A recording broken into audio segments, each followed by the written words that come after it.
Hello and welcome back to Lamine's Legacy episode number 6. Today we have a short video, it's only around 10 minutes long, but by the end of the video we'll be up to date with everything I've done in the series. Everything that you see today has sort of come from the last 2 days of gameplay really, as I've been busy and haven't been able to play too much. But the gameplay in the background of the video is the Gauntlet. The first day of Gauntlet, I won 2 and then I lost the final game. Probably a deserved loss.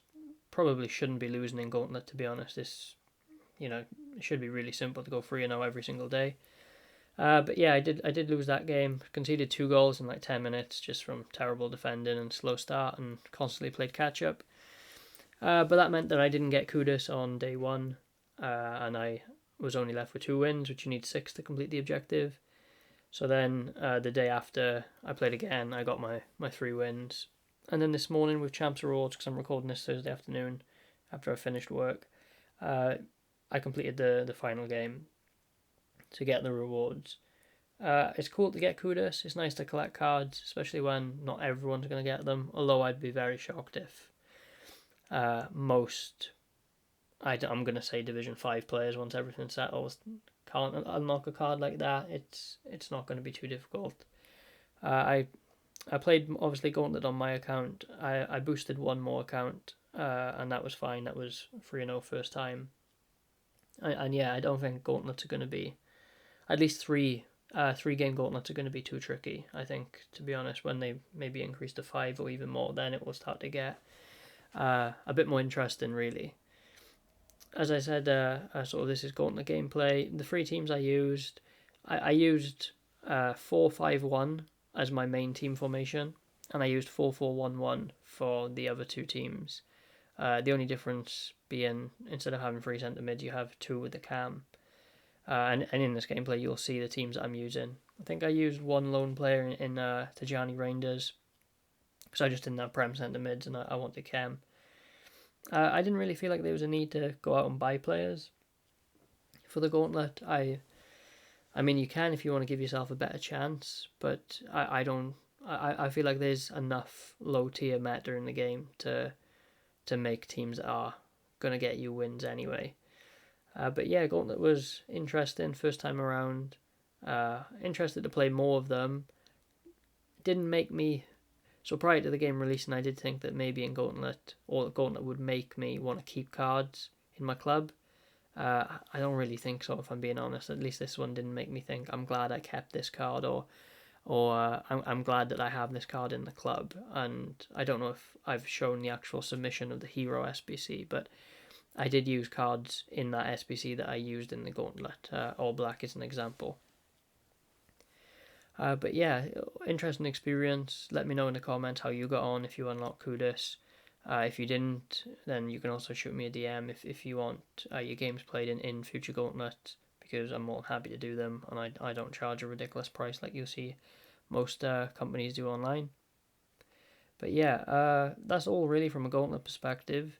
I think my advice for anyone who didn't really succeed would be to make sure that you're using similar formations and tactics, so that you do understand at least the movement and the positioning on the pitch.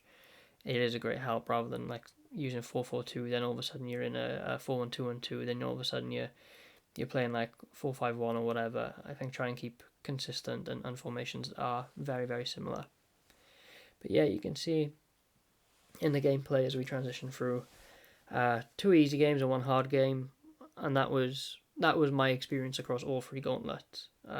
1 game you had to sort of clutch up, have a bit of composure. The others, they were practically 3 wins. But yeah, I couldn't really tell if it was like if there was some sort of elo rating or system that impacted matchmaking. It didn't really seem like it, if I'm being completely honest. I played on the account I boosted. I had the 3rd game be the easiest of any game I played across all of them on both accounts. So I wouldn't say that there's evidence of elo being in the game, or at least in the mode. But yeah, so that's all really from Gauntlet. As far as what else has been going on the game, obviously we had the Max 86 Hero SBC. I couldn't complete that content. I was busy, so I couldn't actually do it then. But I did find out that if you were French, or you had your game in French, at least on the web app. There may be compensation coming because it stated 86 plus as opposed to 86 max, which is obviously what it was supposed to be.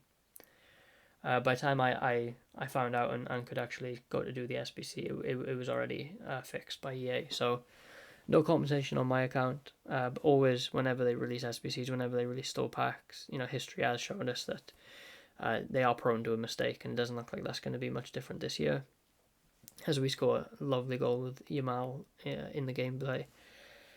So yeah, my Hero SBC, I'll show you it. It is in this game. In this video, I do have the clip of it. I'm not pleased with it.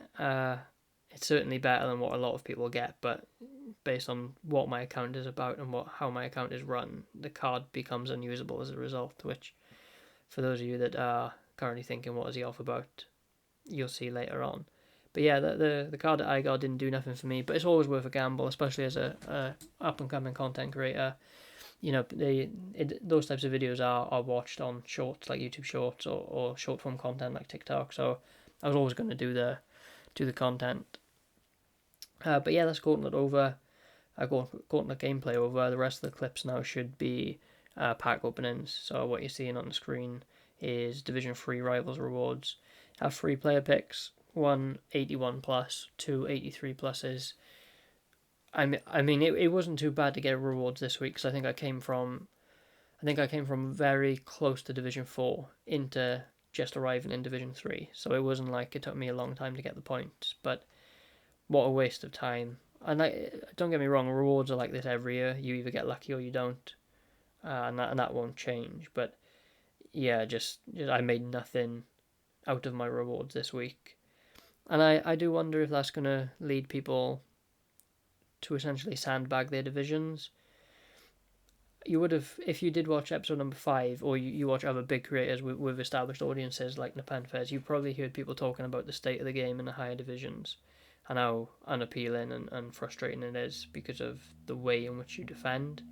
For anyone who doesn't know, as you climb up the divisions and you play better players, you'll quickly realise that AI defending may even be more of a factor than in previous years, whereas most people in the lower divisions feel like this is the hardest year ever to defend. But there's specific defending styles in which you can make defending very easy. And you can go watch episode 5 if you want me to talk about that in a bit more depth, because I don't really have the time in this footage. But yeah, I don't know if I'm going to rush to go above 3. I mean, there's only 2-1 and Elite left, but I don't really want to be in Elite Division this year. I don't think the rewards are worth the effort, and it just, at least from what I can see, it feels like that makes Division 2 and 1 pointless as well. I may as well stay 3, maybe even drop down to 4, because I think I'd only have to throw like 3 games and I can put myself back in 4. But yeah, it's not worthwhile at the moment to play Rivals. I'm seeing some people say to just actually play squad battles instead, which for me, I'm never going to do that because I don't want to play offline gameplay. I find it too boring. But I suppose you could if you found it less stressful and you still enjoyed playing the game in any capacity. I'm just going to shift focus to the pack that's opening up a second. We actually get our first promo card of the year. So that's nice that we're actually finally packing a promo, but again, it doesn't really do nothing. 1, it's untradeable, and 2, it's only Orsolini. I doubt he has any sort of value on the market, and being only 85 rated, his fodder value is obviously low as well. We'll still get some use out of him, maybe in a Gauntlet, but yeah, that's not what you want from your packs, especially when you start to climb the divisions. So as we come to the end of the video, we do have our Max 86 Hero pack. I won't specifically spoil who we get and let the footage play out. But yeah, I'm just going to remind you again to pop in the comments what hero you got, if you're happy with them and if they fit your team, etc. It'd be interesting to see how other people's luck was. So as the pack is opening up and the players are walking out, you can see that it was Guli. I think that's how you pronounce his name.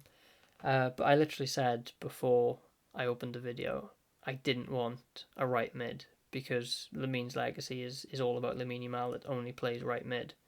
And so it's absolutely pointless. But yeah, that's the end of the video. Thanks for watching. I need to put some filler clips in before I upload. But yeah, I'll see you in episode 7.